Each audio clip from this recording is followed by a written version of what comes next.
right, Tyler, I'll count us down and I'll get us rolling. Yeah, man. All right, in three, two, one. Hello, and welcome to this edition of Know the Score. My name is Don Delarente, and I'm joined by my co-host Tyler Ball. What's Yo, going what's on, going Tyler? on? What's going on? Got a lot to cover today. As a matter of fact, uh, one of the rare times we're going to break our show up into two parts. We're still tracking down uh, the NFL with a division mini preview. We kind of just gonna give you our thoughts and opinions on each of the divisions before kickoff in a few weeks. Uh, just to let you know that you can find us on Twitter at first of all, you can find Don at Don Delarente, and you can find myself at TABALL number one. Also, want to send a shout out to our fellow co-host Jesse at That's So Jesse on Twitter, and of course Nebias Wilborn, our resident journalist at N Wilborn 19. Nebias is representing for us, in spirit at the National Association of Black Journalists National Convention in New Orleans. Also pulling off double duty as he covers the Atlanta Braves this season for the Sporting News. Uh, just remember that you can listen to us and find us here on iTunes, Stitcher, SoundCloud, and Podomatic. And you can follow us at our Twitter at KTSPOD. Okay, Don, man, we're going to break down the AFC South first. This is the preview portion of the show. Uh, AFC South looks kind of interesting, man, because you've got the Houston Texans that did a complete overhaul, uh, in particular the quarterback position. They actually got rid of Brock Osweiler and now have the incumbent, who is Tom Savage. But they traded up to draft Clemson quarterback Deshaun Watson, who just came off two appearances in the national championship game, winning one. Uh, what do you think about the Houston Texans? Houston Texans are a very interesting team because they have this fantastic defense, which is usually in the top three as far as points allowed and scoring as far as scoring points on defense. So they're a team that basically is for like the past two seasons has been like a quarterback away, and they've been trying to figure out who that particular quarterback is going to be. It looks like the limited, more experience that Tom Savage has is probably going to give him the edge in the battle just because, he's got a season under his belt of being the backup quarterback. DeAndre Hopkins seems to really like Tom Savage, so that's also going to be another feather in his cap in this quarterback competition. But Deshaun Watson for the preseason game they played against the Panthers the other night. I mean, he looked really good. He, used his legs when he had to, made some really good throws, some tough throws, stayed in the pocket more than I think most people expected him to. So, right now they have Will Fuller. He's got a broken collarbone, so he's gonna maybe miss the first game or two recovering, and that may kind of stifle them a little bit with only having one true receiving option out there in Hopkins for the first couple of weeks. But I think that Houston right now has a leg up on this division just because their defense is just such a beast. And if J.J. Watt comes back from this back injury at close to what he was a couple of years ago, and now that Clowney has had that whole season where he was, the main, pass rushing guy, and he showed that he can stay healthy for a season. And what he's learned based off of last season, I mean, sky's the limit for that defense. Uh, can't we know we mentioned Will Fuller, but he's also got another young receiver, Braxton Miller, who has he's also had the issues uh, with injuries, and of course Miller is a former college quarterback, so he's still going through that adjustment phase to being a wide receiver. Uh, it's only a second year, and it's interesting that he's another guy from Ohio State who is making that transition. As you see, Terrell Pryor is doing pretty well, and he's already worked his way out to being a number one threat for your team, the Redskins.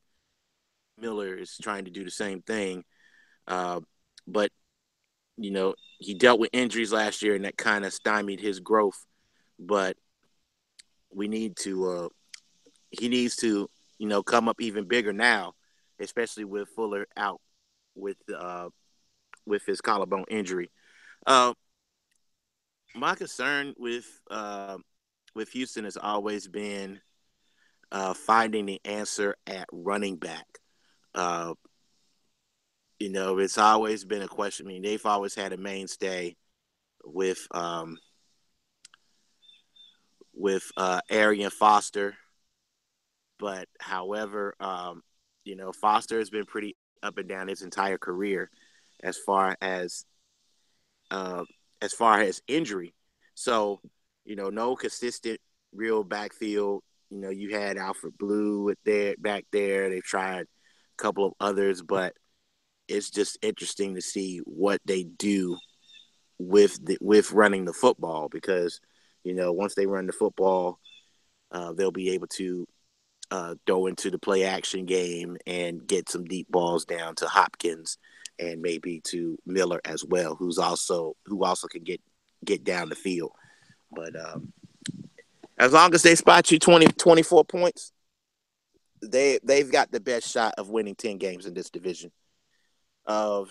Moving forward, we're going to transition to likely the next team in that order. I'm going against conventional wisdom, and I'm taking the Indianapolis Colts.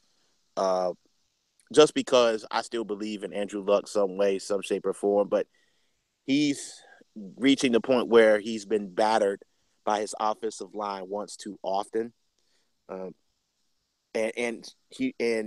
Indianapolis still fails to upgrade their line. They just feel like they're just going to depend on Drew getting the ball out. Andrew Luck getting the ball out and getting it to their very talented core of wide receivers. But I mean, are they going to get into more shootouts? And even so, that's going to expose Luck even more to opposing pass rushes. What about the Colts? I think that the Colts are kind of in trouble, man, because um, Andrew Luck is proving to be a slow healer, as he had this shoulder surgery in January, and he still hasn't thrown the football.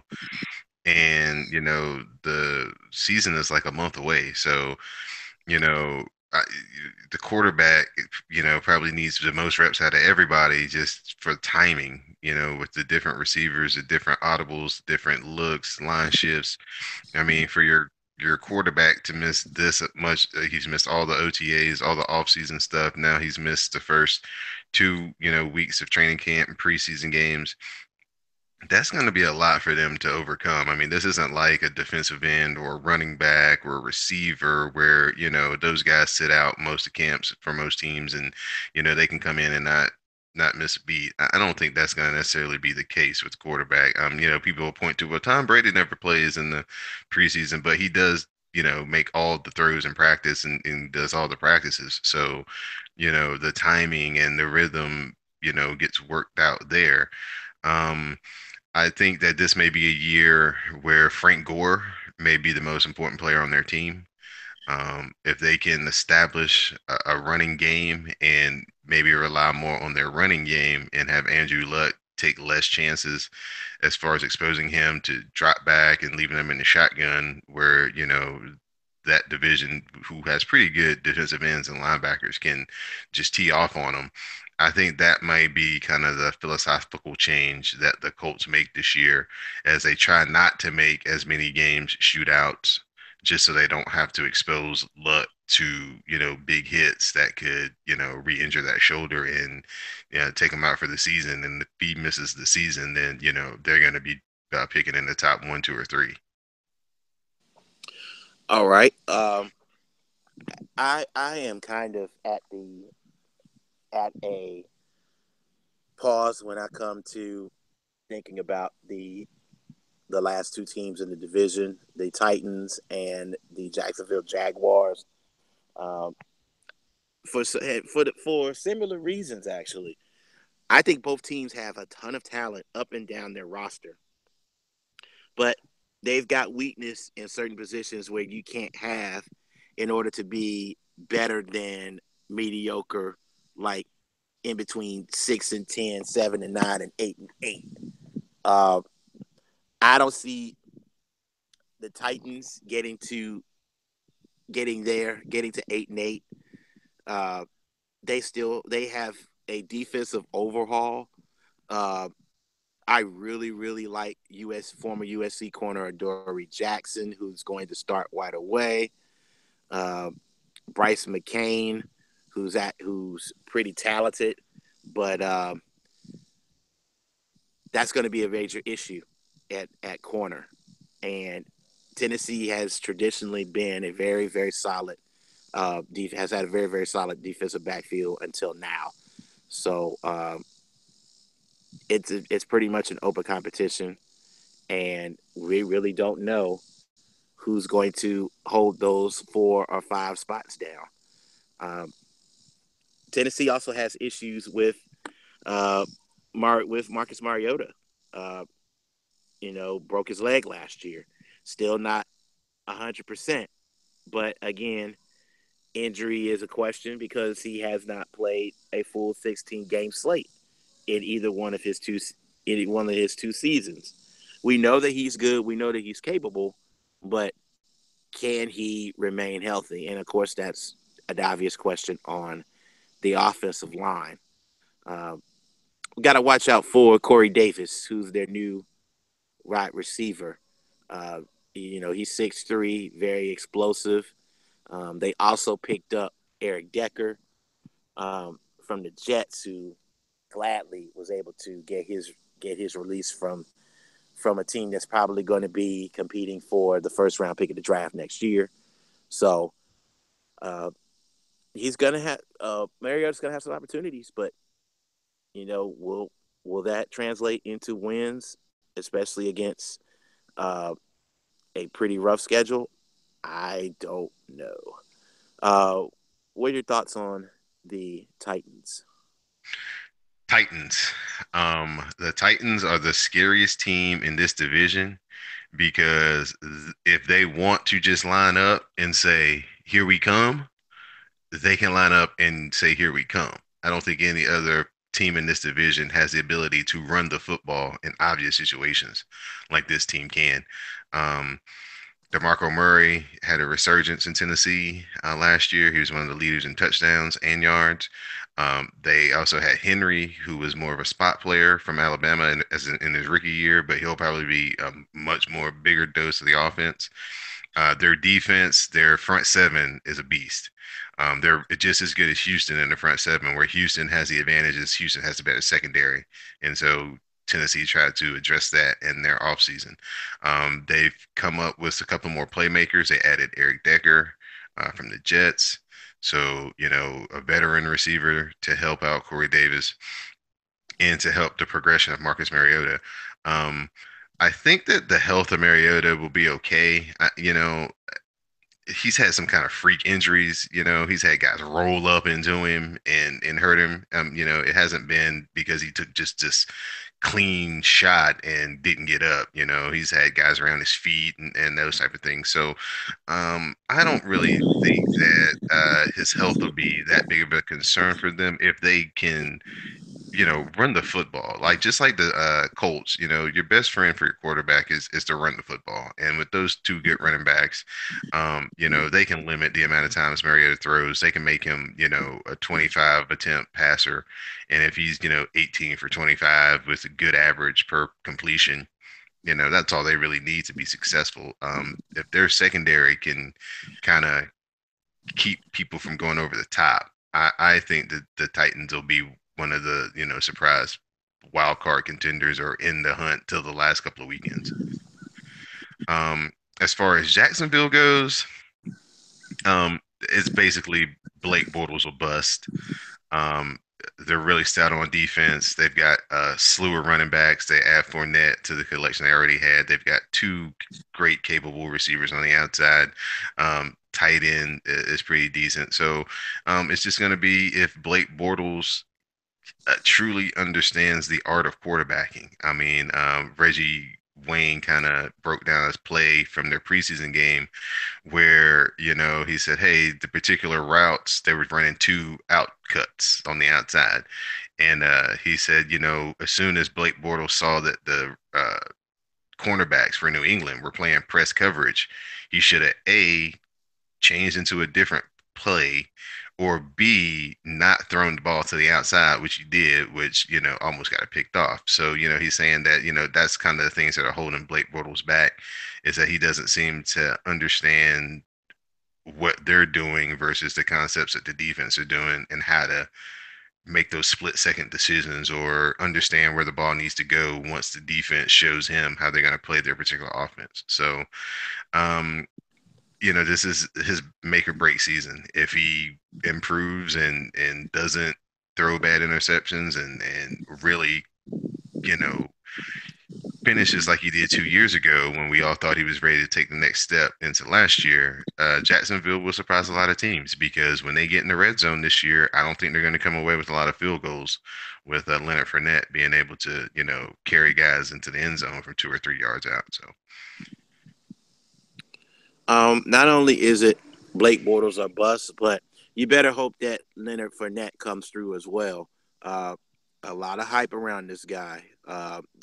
He's your classic bruiser running back in the mold of a Earl Campbell slash Ironhead Hayward slash uh, just one of those straight ahead type of guys. Even Jamal, even a little bit of Jamal Anderson with how wide he is. You got to give him opportunities and hope he doesn't get hurt. Um, I think that they need depth with this type of running back. You're going to need depth at the position because he's a typical guy that will probably have to get um, 300 carries just to keep Bortles from throwing football games away. Uh, similar to Mariota. You want Bortles to throw maybe 25 to 30 times at max, similar to former Cowboys QB Tony Romo. Um, I think that you got questions on the offensive line. Uh, Brandon Albert, which is becoming the hustling backwards story of the month. He wanted a new contract, went to the person that you don't demand a new contract from in Tom Coughlin. Coughlin said, no way. You're going to stick to your contract. Albert says he's going to retire, filed his paperwork, then realized that he is going to have to pay back some of his prorated salary bonus. So he rescinded his retirement papers, and then Jacksonville cuts him so he can find his way onto a new team. So now you got to replace him. And then you got rookie from Alabama, Cam Robinson, who's one of the best offensive linemen in the country.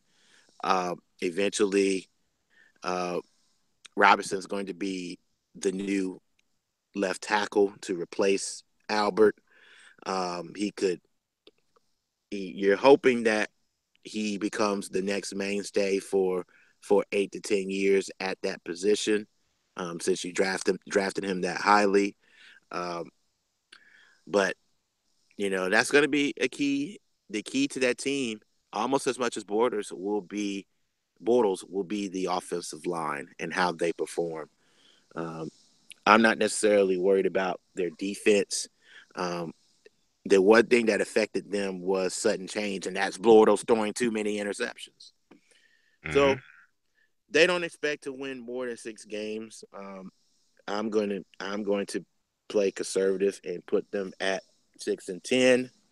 Uh, Going up the ladder, I'm going to put Tennessee also at 6-10.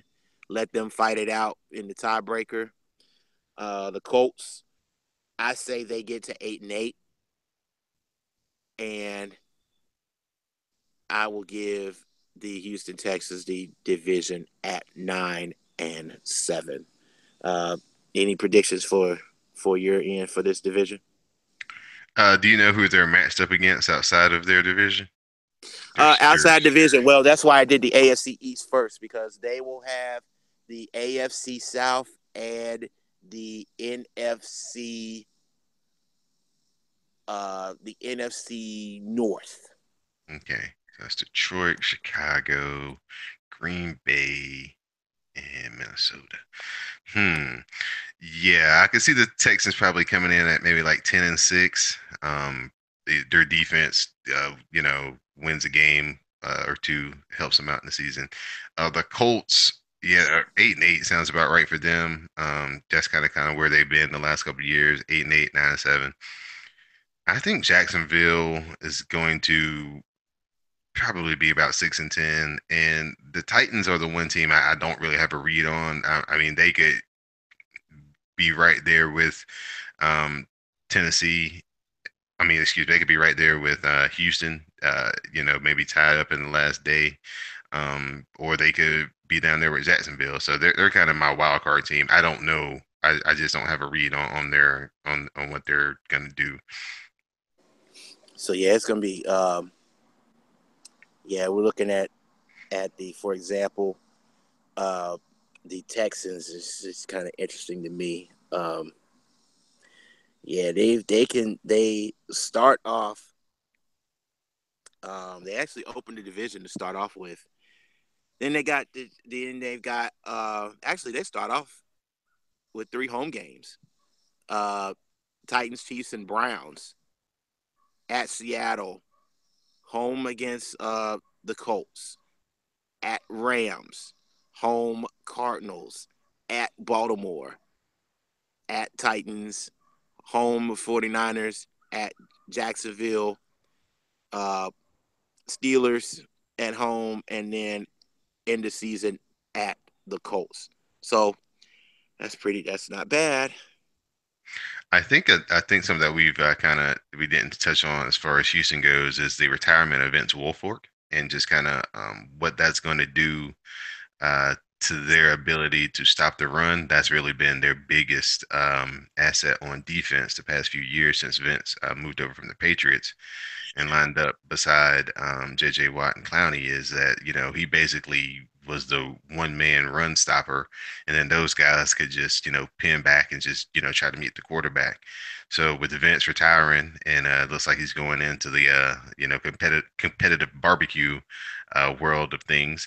It's going to be interesting to see who they can get to replace him, and if they do a rotation or if one guy, steps up to be the man in camp, and how much drop off against the run Well, they're going to have. it's all about rookie DJ Reader, um, who they drafted. Um, well, they drafted him, and now he's got he's played pretty well. Um, last year was his rookie season. He finished with in 7 games. He finished with 22 tackles and a sack, pretty much backing up Wilfork, and they consider him as very athletic. He's great enough to line up. He can actually line up at the defensive end side opposite of Watt, and he showed that he could get it to the backfield. Uh, they aren't concerned really. They believe that this is his chance to dominate. So we're gonna keep an eye on DJ Reader as the season progresses. Just a reminder that you are listening to Know the Score on the CSPN. We want to remind you that via our website at cspn.us, you can support us by going to by doing your shopping at Amazon.com. What you do is you go to our website at cspn.us and you click on the Keep Our Podcast Free link at the website, and you can do all your shopping at several vendors, but mainly Amazon.com. And for every click and purchase through Amazon made through our link, our Keep Our Podcast Free link, you you help us out by a portion of your payment going to the CSPN, and that allows us to keep the podcast free and available at no cost to you. So do that. We've got a network of 10 or 11 shows. I mean, we got so many shows adding on that I can't keep count. Uh, we got our friends at Crown and Collards, the Good and Terrible show. Uh, Don De Laurenti, you actually can hear him on the Rasslecast. We got Classic Team Up. We got Baker Bone and Rome show, also known as the Bad Advice, and we even got our own football specialty show, the Gridiron Gals, with Chelsea Wright and the NFL Chick. Don't forget to support all of our shows, and as well as us right here on the CSPN. Don, we're going to break down the AFC North. Pretty interesting division. Of course, it's always been Pittsburgh and Cincinnati, at the forefront.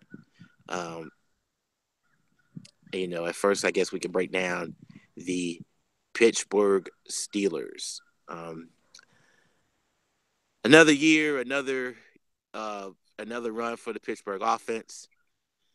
They pick up finally Martavis Bryant, if he can stay off the weed, to quote a prominent sports journalist. Martavis Bryant is back, dynamic, deep threat receiver that will give Ben Roethlisberger some help. And of course, we'll have Le'Veon Bell, who's arguably the best running back in the NFL, who hurts you two ways by either running the football to daylight or catching passes out of the backfield, he's a very difficult cover. You got those two main weapons, and then, of course, you got Antonio Bryant. Just, easily a top 5 receiver. So many people say he is the best. But as far as Pittsburgh goes, they have to get better defensively at all phases. There were a lot of times where New England exposed them for what they are, particularly up the middle. It's just not sure what they can do, what they've done in the offseason to say that they can keep up with the Patriots. And yes, that is, in correction, that is Antonio Brown, the sensational wide receiver. Pittsburgh is just an enigma to me, because they can win 10 or 11 games every year, but when it comes to the Patriots, there are a lot of problems. Thoughts on the Steelers? I think that this year, if Antonio Bryant can stay on the field, and with him on the outside, Antonio Brown on the other side, I think the guy who's going to be the real killer was the rookie last year. Was in Eli. I can't remember what his last name is, but yeah, he is their slot receiver. I think he's going to be the guy who's going to benefit the most if Bryant can stay on the field and play most of the games this season, just because those two outside receivers basically, require that you play your two safeties back and, help over the top. And that's only going to allow your tight end, your slot receiver, and your running back to be even more dangerous than they already are. So everything for the Steelers, because my father's a Steeler fan, my cousin's a Steeler fan, everything comes down to their secondary. Have they improved their secondary enough that they can go toe to toe with a really good passing offense.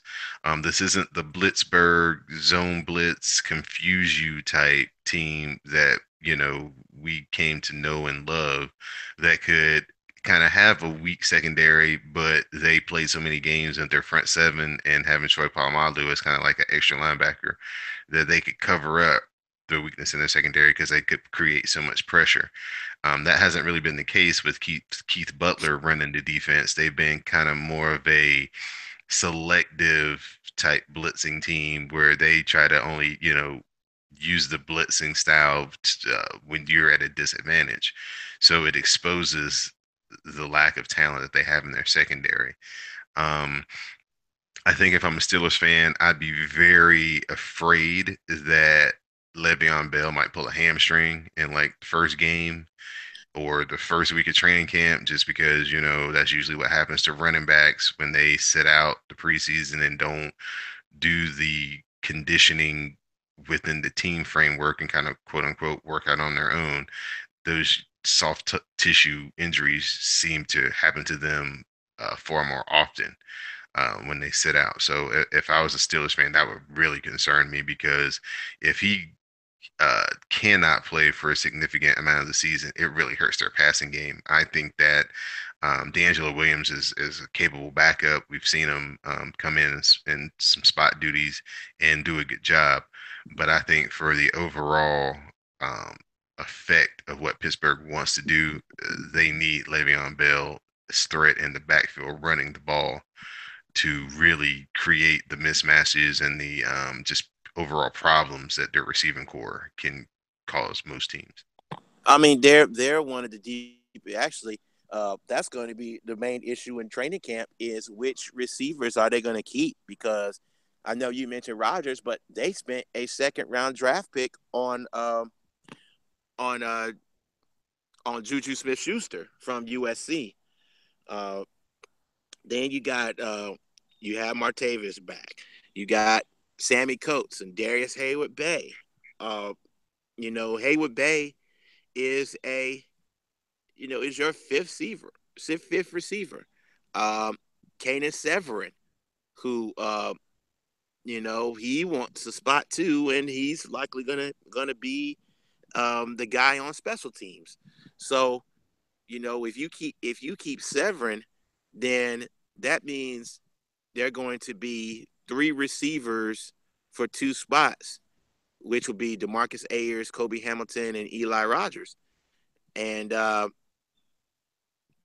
one of those guys is going to go. Rogers had 48 catches for 594 yards, including 13 of those in the post, and added 13 more in the postseason.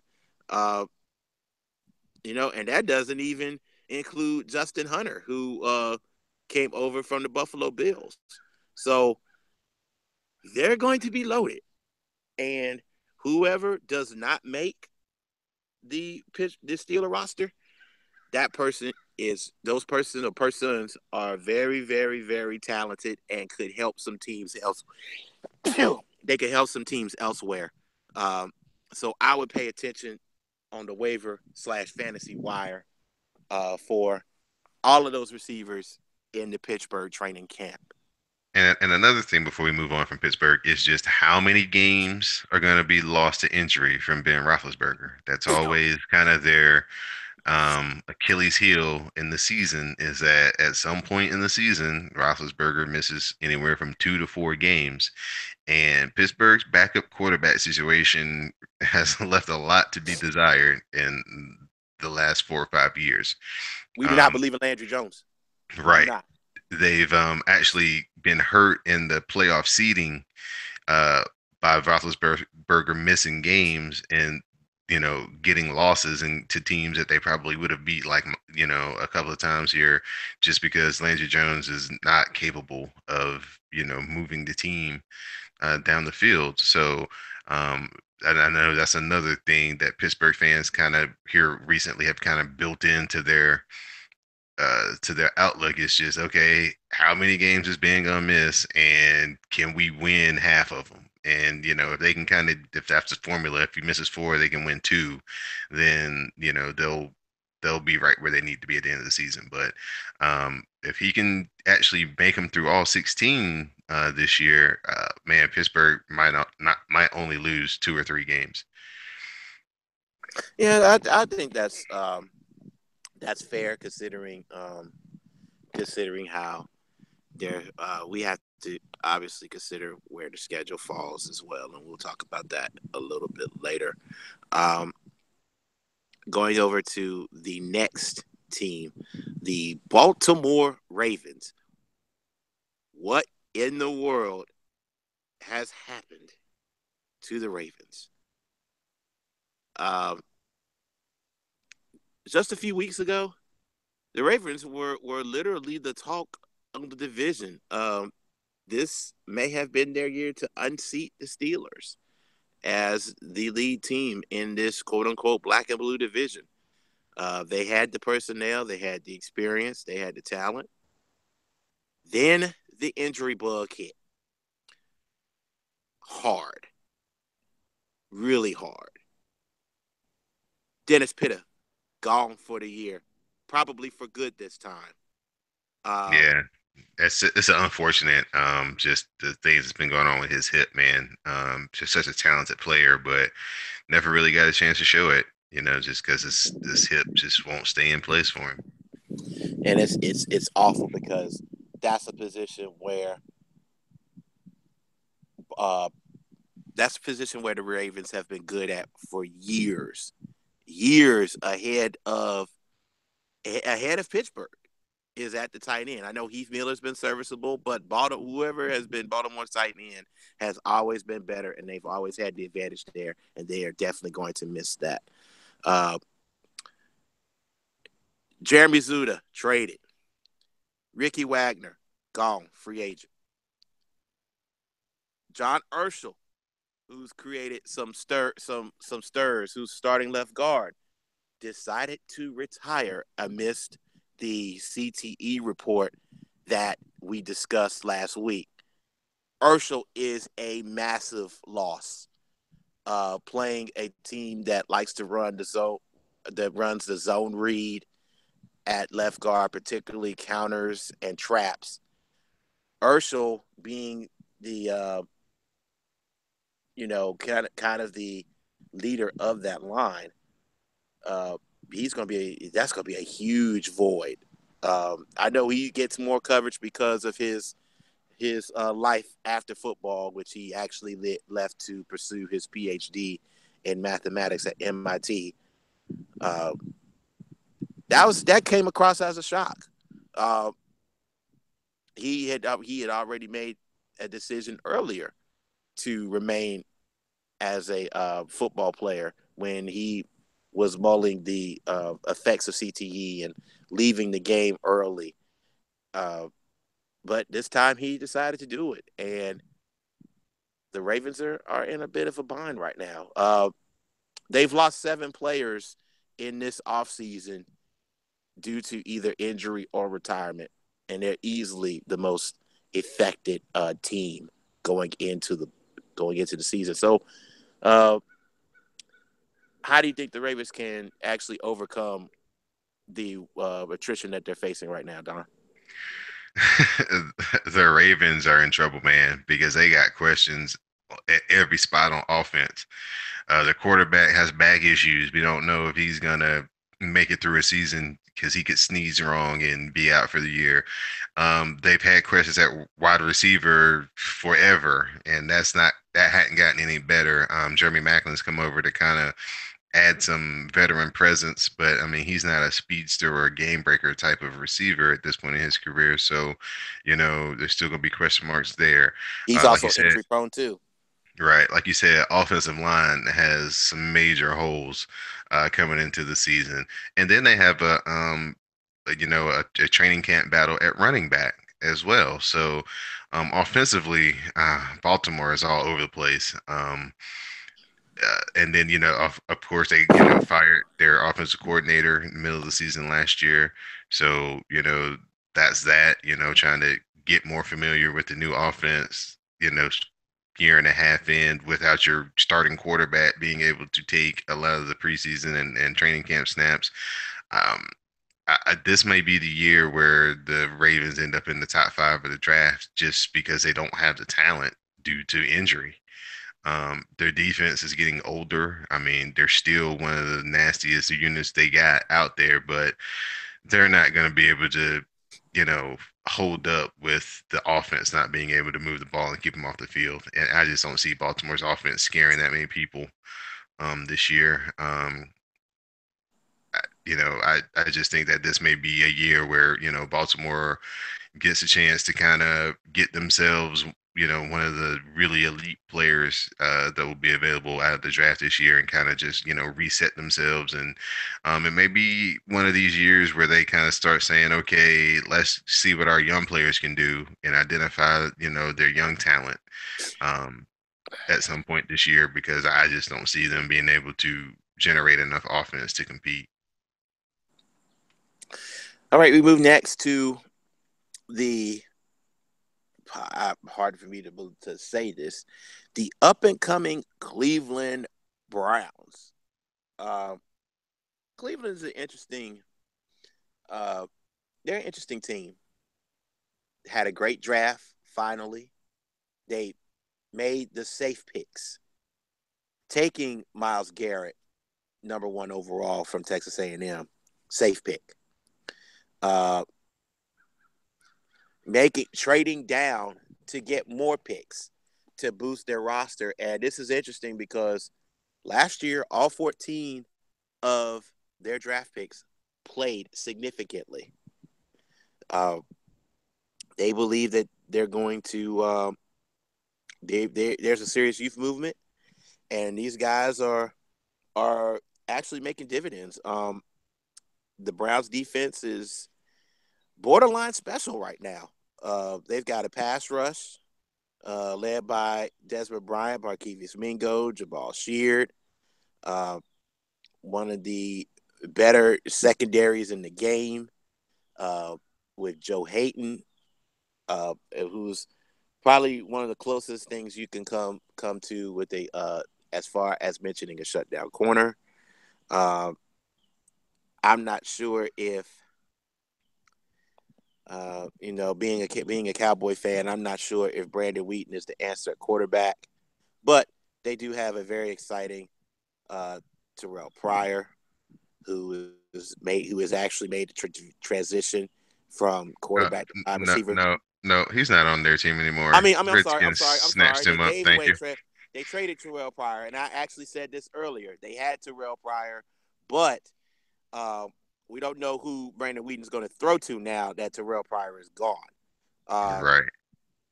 It's we going to probably be more than likely Brock Osweiler, I think, because they acquired him after he was let go from the Texans. So it looks like Osweiler is going to have the inside track with Whedon being the backup and then Deshaun Kaiser, the draft pick from Notre Dame, kind of waiting in the wings. um, I'm not an Osweiler fan. Obviously, I don't. I think he can flat out lose this job to Deshaun Kaiser eventually, but I think this is a holdover year. I guess. Um, I like Myles Garrett. I think he's dominant. Um, I think that the defense will even be much more improved. They still gave up a lot of points, particularly uh, the corner opposite of Hayden. They got beat, and they hardly could stop teams that ran the football to the left side. So they've got a ton of potential, but other than Hayden, uh, the secondary is still a point of weakness. The Browns are Browns still have to probably, score. yeah, they're probably like another draft away from really being able to get into the 8-8 on the verge of contention type uh, Mm, level. I just think that right now they have too many questions at receiver, and right. that's going to be tough in this division because even though Pittsburgh's secondary is weak, everybody else has a really good secondary in this division. Um, the running back position seems to be pretty solid. Their offensive line is decent. Their defense, like you said, though, if Greg Williams can kind of bring that attacking mentality, I don't know how good their safeties are, but the safeties are a really Not big part not of good at Greg. all right now. Yeah, they're a very big part of Greg Williams' defensive scheme.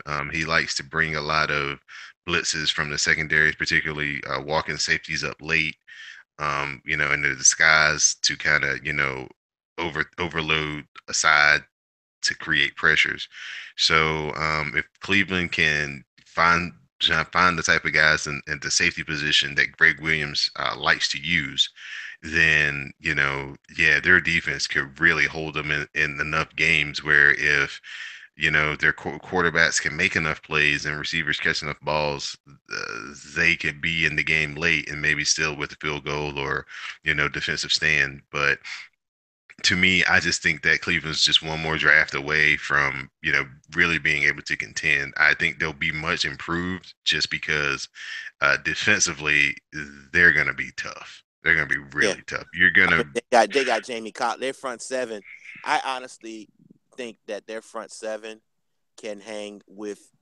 They've got the talent that can hang with Houston and Tennessee, which we talked about earlier.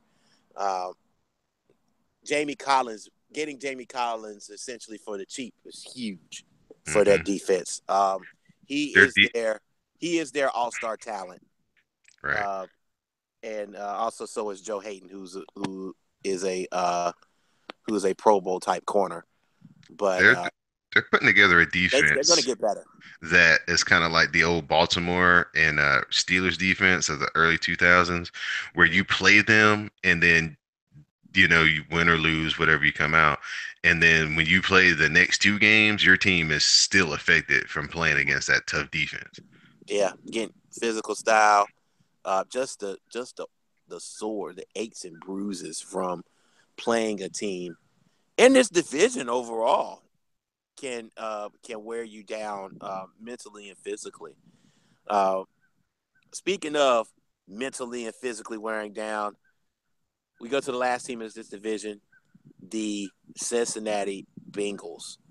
Uh, Now, maybe 10 years ago, maybe even 15 years ago, we picked on the Bengals for being mediocrely bad.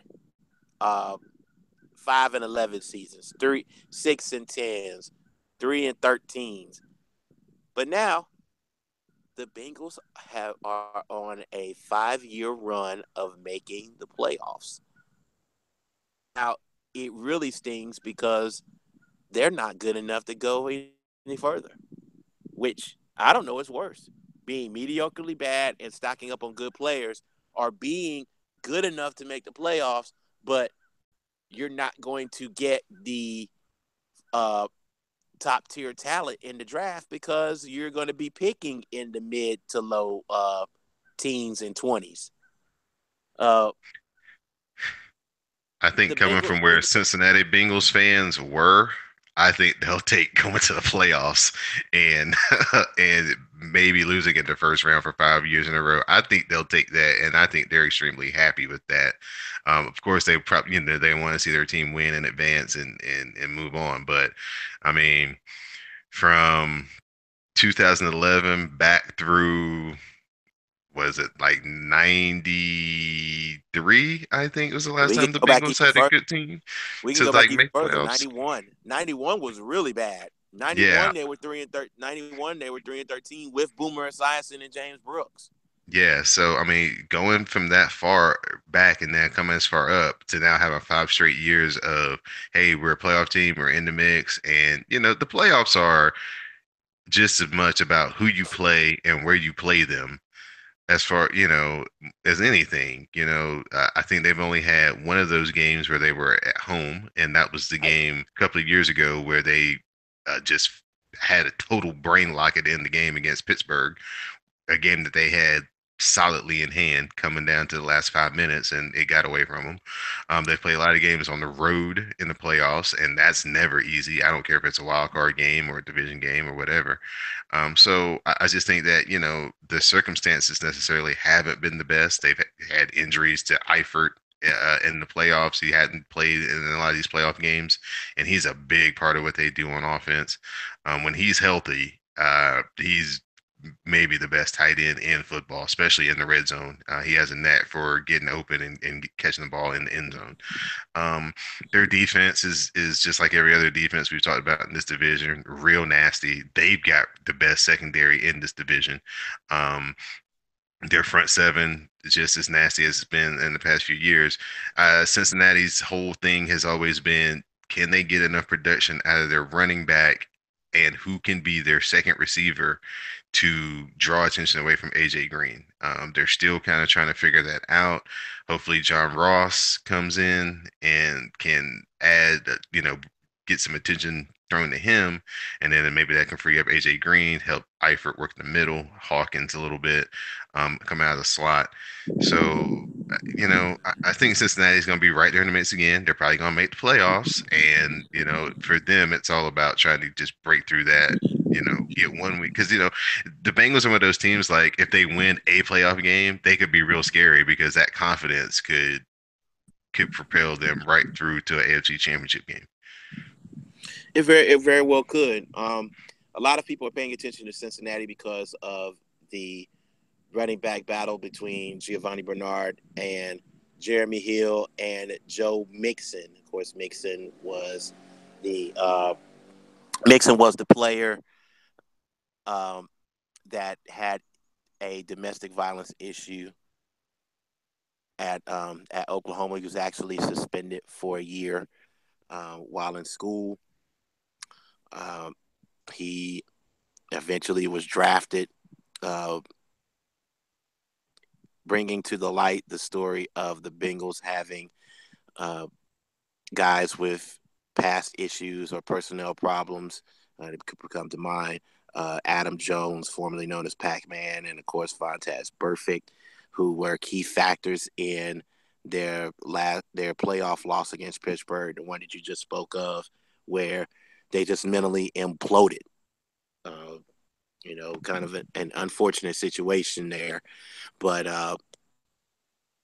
I believe that every time you think that it's a make it or break it year for Marvin Lewis, the organization keeps bringing him back. Apparently, you're right. I think it's not only the Cincinnati fans who will take 5 years in a row in the playoffs. I think the ownership does too. They're extremely conservative, and I believe that's I don't think that that's hurt them at all, but I think that making some type of personnel decision or indecision dealing with Marvin Lewis could be the reason why that they are in this role of being a perennial 10-6, 9-7, maybe even an 11-5 team and can't get past the first round. So The Bengals are doing something right because a lot of their assistants under Marvin Lewis the past 4 or 5 years have gone on to get coaching jobs, and they've gotten second contracts at those coaching jobs. So there's something within their teaching and whatever they're doing as far as their, the way that they approach developing their players and calling games that has caught the eye of a lot of people around the league. So I think their operation is the best it's ever been as far as coaching and people producing on the field because of the amount of coordinators and assistant coaches that have gotten swooped up to become head coaches in other organizations. So I think that's a lot. Another thing that may be keeping the front office from kind of moving in a new direction is because of so many of the assistants are being taken away that we kind of need to stabilize and force here as Marvin Lewis to kind of be our solid foundation because, they had Jay Gruden for a few years, then he moved on to be the Redskins coach. They had Zimmer as their defensive coordinator for a few years, and he moved on to be the Vikings coach. They had Hugh Jackson take over for Gruden. Now he moved on to be the coach at Cleveland. So there's something there that they're doing that's getting the attention of people around the league. And I just think Marvin Lewis maybe just have that identifying eye of, okay, this guy will work and he's a good coach to have on our team, and it's showing out in the hires that have been coming out of that system. I think that Gruden, speaking of, well, not Gruden, but Marvin Lewis would love to have Hugh Jackson right now because I believe this is one of those make it or break it years for Andy Dalton. Um, I think that Andy Dalton has been shadowed by some inconsistency, and a lot of that has to do with the offensive line. Of course, he was sacked 41 times last season, second only to Tyrod Taylor, who's a running quarterback. That it's interesting to see what the new personnel on Cincinnati's offensive line can do to protect Dalton. Uh, Old tackle Andrew Whitworth is gone. And of course, you have disappointing first rounder Cedric Agüibi, who's going to take the left tackle role, and then Jake Fisher, number 1 overall pick, by the way. He's going to be at the right tackle slot, and we're just not sure of how that line is going to be. And of course, that affects the running back battle between the three-headed monster of Hill, Mixon, and Giovanni Bernard, who, by the way, speaking of Vontaze Burfict actually undercut Giovanni Bernard going low on a tackle on the knee that was injured. So, we know the dude has made questionable decisions, but to me, that might get you cut. You're gonna do that to your own guy. That's Yeah, inexcusable. Vontaze Burfict strikes me as one of those guys who, when he doesn't have the helmet on, he's probably very nice, very respectful, very pleasant to deal with. And then all of a sudden he puts that helmet on and he just loses his mind.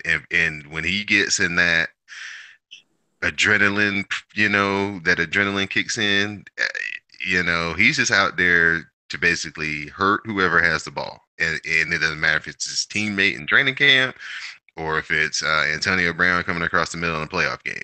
Mm-hmm. And I just think that is just his mentality when he gets on that football field. When he puts that helmet on, he becomes Darth Vader. And when I watch him play, I tend to the only question I tend to ask when I look at him is, what's he on? Because yes, he's a great player, but at the same time, making the poor decisions that he's made over the years, particularly with personal fouls and some issues like that, you kind of wonder if he's really meant to be on that level of, great. Should he be mentioned among the great players when he makes poor decisions as the ones we've mentioned? Right. Prediction time. This division actually is difficult to pick because you got a lot of injury prone top players in this division. You don't really know which one is going to go down, but Well, I think as we we make this know position, we let's can just go. identify the players that go down. We just don't know how many games it will be. Yeah, If Ben goes down and misses a game or and two, Pittsburgh will be totally fine. But he can't miss 4 to 5 like he did last year. depth is.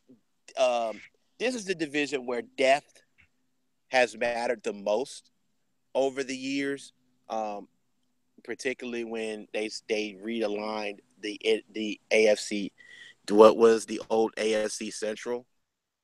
It's always been the teams who've had the most depth, not particularly the most talent, that have come on top of the division.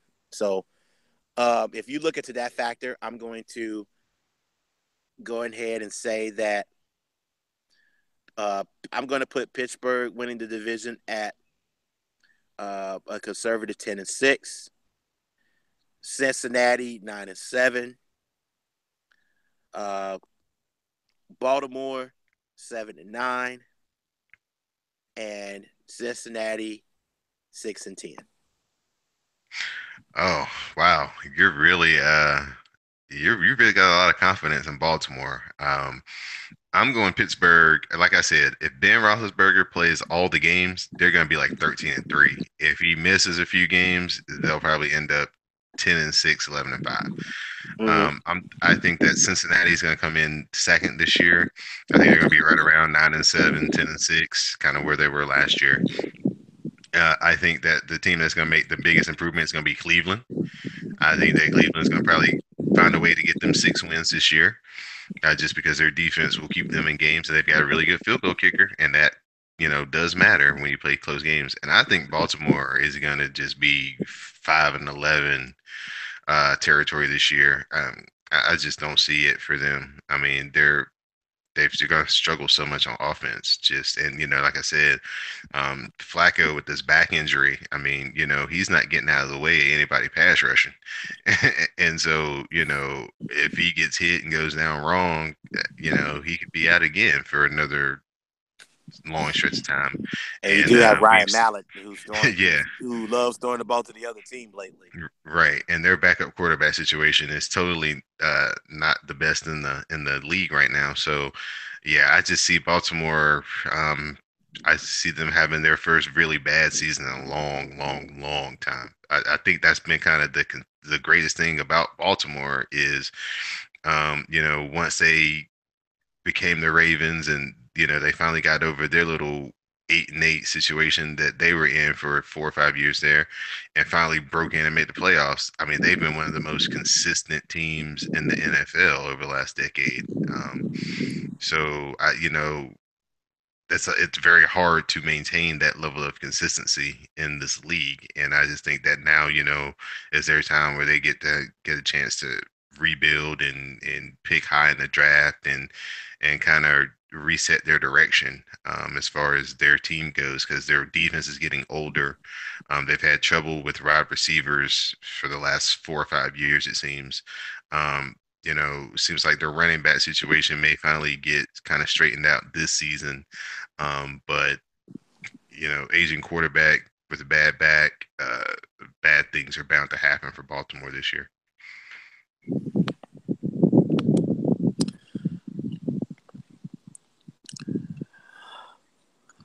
Okay, this concludes part 1 of Know the Score, which is the NFL preview edition. We previewed the AFC North and the AFC South.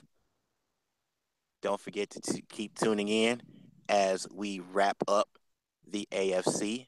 We're going to go with the AFC West next week. Just a reminder that you are now listening to Know the Score. Okay, that ends the first segment.